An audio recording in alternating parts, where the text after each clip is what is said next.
अस्सलाम वालेकुम। इस वीडियो में हम बात करेंगे diffuse and multi nodular goitre की। अब आसान ज़बान में what is goitre? Goitre is basically enlargement of the thyroid gland, that is known as goitre. अब ये यूजली होता है क्यों है? Usually it is seen due to impaired synthesis of the thyroid hormone and is mostly seen as a result of dietary iodine deficiency.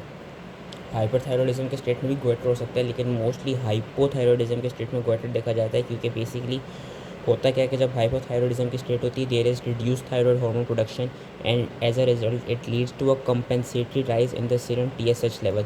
अब ये जो compensatory rise होता है सीरम टीएसएच में, ये सीरम टीएसएच का राइज क्या कराता है? It causes hypertrophy and hyperplasia of the thyroid follicular cells, जिसकी वजह से फिर क्या होती है? थायराइड ग्लैंड की इन्लार्जमेंट होती है which leads to formation of goitre. Two forms होती हैं, एक डिफ्यूज नॉन टॉक्सिक जिसको सिंपल भी कहते हैं, और एक मल्टी नोडुलर फॉर्म। जो सिंपल गोइटर होते जो सिंपल फॉर्म होती है simple goitre, it causes enlargement of the entire gland without producing any nodularity, इसलिए इसको हम डिफ्यूज नॉन टॉक्सिक कहते हैं कि इसमें हमको इनलार्ज फॉलिकल्स मिलते हैं which are filled with colloid. It is sometimes also known as colloid goitre. Again हमने क्या पढ़ा था कि जहाँ पे आयोडीन की डेफिशिएंसी हो तो दो इसके वो देखी गई हैं, कॉजेज़ देखी गई हैं, या तो कहीं पे एक एंडेमिक गोइटर और एक स्पोरेडिक डिस्ट्रीब्यूशन। एंडेमिक गोइटर ऐसे नेम सजेस्ट जहाँ पे एंडेमिकली आयोडीन की डेफिशिएंसी हुई हुई है डाइट में, और it is term endemic goitre जब उस रीजन की जिधर आयोडीन की डेफिशिएंसी है वहाँ पे जब more than 10% of the population जो है उसको ये वाली कंडीशन हो जाए, then it would also then it is known as an endemic condition, then it is known as endemic goitre. कि वहाँ पे एक तो लैक ऑफ आयोडीन होती है, लैक ऑफ आयोडीन की वजह से क्या होती है? There is decrease synthesis of thyroid hormone. And also कुछ रीजन्स में ऐसा भी देखा गया है कि अगर तो आयोडीन की डेफिशिएंसी प्रॉपर ना हो तो उनकी डाइट में देखा जाता है कि वो डाइट में इतनी गोइट्रोजन्स ले रहे होते हैं। गोइट्रोजन्स ऐसे नेम सजेस्ट कि कुछ ऐसे सब्सटेंसेस होते हैं जिनको जब इंजेस्ट करते हैं तो वो थायराइड हार्मोन की सिंथेसिस के साथ इंटरफेयर करेंगे and as a result it would lead to production of goitre. तो हम इनको गोइट्रोजन्स कहते हैं। उनमें कौन से आ जाते हैं, कौन से फूड्स आ जाते हैं? वो वेजिटेबल्स आती हैं which are belonging to this Brassicaceae या क्रूसीफेरा फैमिली। इनमें से बस इन वेजिटेबल्स के नाम याद रखने होंगे: cabbage, cauliflower, Brussels sprouts, turnips and cassava. कि जो लोग इन वेजिटेबल्स की ज़्यादा इंजेक्शन करते हैं उनमें भी ये देखा गया कि उनमें भी गोइटर की प्रोडक्शन हो जाती है, क्योंकि कैसावा में ये देखा गया कि जो कैसावा एक वेजिटेबल होती है it contains a thiocyanate ion which inhibits the iodide transport within the thyroid gland and as a result it leads to the production of goiter। ये था एंडेमिक वाला। जो स्पोरेडिक होता है, जो कि स्पोरेडिकली अराइज कर रहा होता है, उसकी अगेन फीमेल प्रिपोंडेंस ज़्यादा देखी गई है। जो प्यूबर्टी में या जो यंग एडल्ट होते हैं उनको ज़्यादा अफेक्ट करता है, और वो किसी भी सेवरल कंडीशंस की वजह से हो सकता है कि या तो हमने इंजेक्शन कर लियो उन सब्सटेंसेस की वजह से interfering with thyroid hormone synthesis, या कोई हेरिडिटरी एंजाइमेटिक डिफेक्ट्स हैं उनमें, या कोई ऑटोसोमल रिसेसिव कंडीशंस हैं लाइक डिसहार्मोनोजेनेटिक गोइटर की, जिनकी वजह से उनमें स्पोरेडिकली गोइटर हो रहा है। तो ये जो सिंपल वाली फॉर्म होती है सिंपल गोइटर की, इसके दो फेजेस होते हैं, एक हाइपर प्लास्टिक फेज़ होता है और एक कोलॉइड इन्वोल्यूटरी फेज़ होता है। जो हाइपर प्लास्टिक फेज़ होता है उसमें क्या होता है कि जो थायराइड ग्लैंड है that has डिफ्यूजली and symmetrically enlarge but it would rarely exceed 100 to 150 ग्राम। ये पॉइंट याद रखना होगा क्योंकि अभी हम इसको आगे देखेंगे वो मल्टी नोडुलर से डिफ्रेंशिएट कर रहा होगा। जो वेट होगा वो रेयरली एक्सीड करेगा 100 to 150 ग्राम को। डिफ्यूज हाइपर अब ये हाइपर प्लास्टिक वाले फेज है तो उसमें जो फॉलिकल्स हैं they are lined by crowded columnar cells, क्योंकि इसमें हाइपरप्लेजिया ज़्यादा से ज़्यादा बढ़ा हुआ है। लेकिन ये देखा गया कि जैसे ही इन पेशेंट्स में अगर तो ऐसा हो कि उनकी जो डाइट है उसमें आयोडीन के लेवल्स नॉर्मल हो जाएं, या ऐसा हो कि उनमें जो थायराइड हार्मोन की सिंथेसिस है उसकी वो जो है डिमांड है वो डिक्रीज़ हो जाए, तो उन पेशेंट्स में क्या होता है कि उन पेशेंट्स में फिर ये कोलॉइड इन्वोल्यूटरी वाला फेज़ आता है कि उसमें क्या होता है कि वो जो स्टिमुलेटेड फॉलिकल एपिथेलियम होता है it involutes to form an enlarged colloid rich gland and that is known as colloid goiter, या this phase is known as involutory colloid involutory phase। इसमें क्या होता है कि जब हम इसकी कट सरफेस करते हैं तो हमको जो थायराइड ग्लैंड मिलेगा वो यूजली ब्राउन मिलेगा with somewhat glassy and translucent appearance. और हिस्टोलॉजिकली जब हम देखेंगे तो जो फॉलिकुलर एपिथेलियम होगा वो अब फ्लैटेंड हो चुका होगा, क्यूबॉइडल हो चुका होगा, और उसमें जो कोलॉइड होगा वो ज़्यादा से ज़्यादा हमको अबेंडेंट मिलेगा during this period of involution. तो ये दो फेजेस बेसिकली होते हैं सिंपल गोइटर में, एक हाइपर प्लास्टिक फेज जिसमें हाइपरप्लेजिया बहुत बड़ा हो रहा है, और एक कोलॉइड इन्वोल्यूटरी फेज जिसमें कोलॉइड के लेवल्स बढ़ गए और जो फॉलिकुलर एपिथेलियम था वो अब वापस नॉर्मल आ गया, इन्वोल्यूट कर गया। क्लिनिकल फीचर्स इसके इतने ज़्यादा इंपॉर्टेंट नहीं है कि वो ये क्योंकि गोइटर हो रहा है, इन्लार्जमेंट हो रही ग्लैंड की, तो उनको ज़्यादा मास इफेक्ट से मिलते हैं। और जो सीरम टीएसएच क्योंकि हाइपोथायरॉयडिज्म के स्टेटस तो जो सीरम टीएसएच के लेवल से वो एलिवेटेड मिलते हैं, और टी3 और टी4 के लेवल से अगर डिक्रीज मिलते हैं या लो मिलते हैं।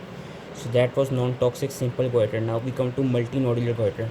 अब how does multi nodular goitre occurs, usually ये देखा गया कि जो सिंपल गोइटर होता है it turns into multi nodular goitre, कि basically there are recurrent episodes of hyperplasia and involution which leads to irregular enlargement and as it is known as multinodular goiter।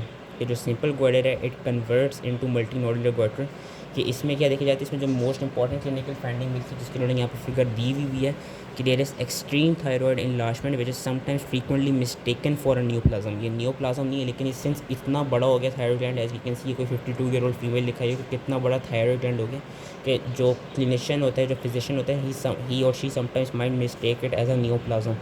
तो multinodular goitre होता है क्यों? क्योंकि वही recurrent episodes हो रही हैं हाइपरप्लेजिया की, इन्वोल्यूशन की, हाइपरप्लेजिया के कोलॉइड इन्वोल्यूशन की। As a result it has formed an irregular enlargement which is termed as multinodular goitre.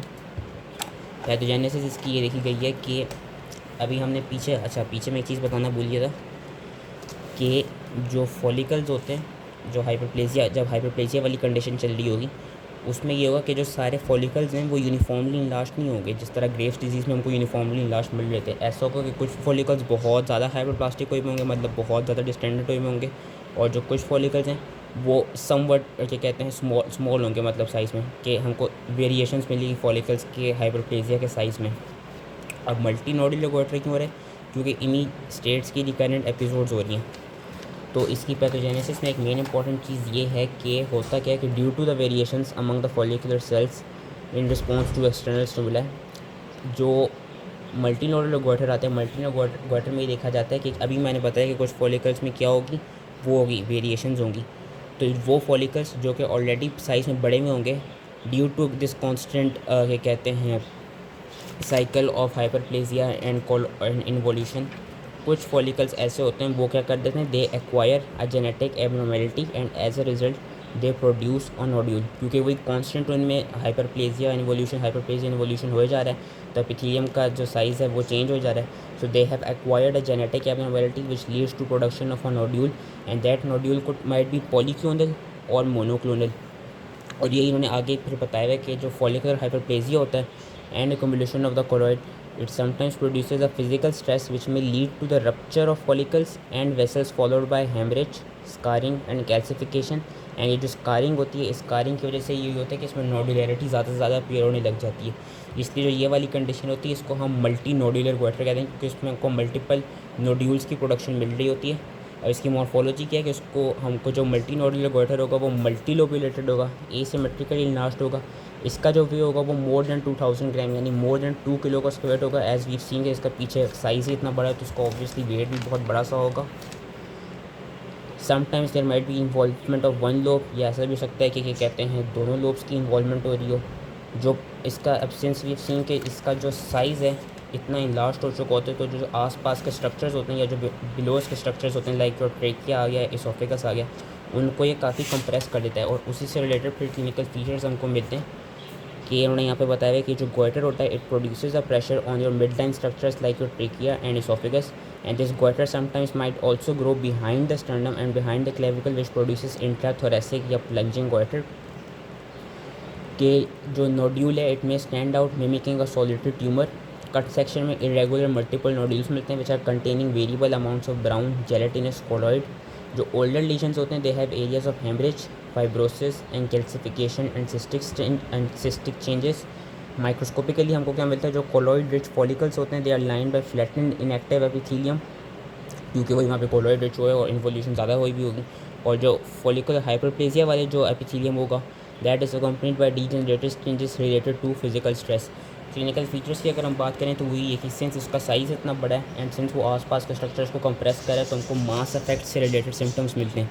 Airway obstruction, dysphagia, compression of the larger vessels in the neck and upper thoracics which में lead to superior vena cava syndrome.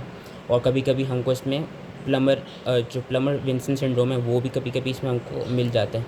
So that was all related to multi nodular and simple goitre. I hope easily समझ में आ गए हों and thank you.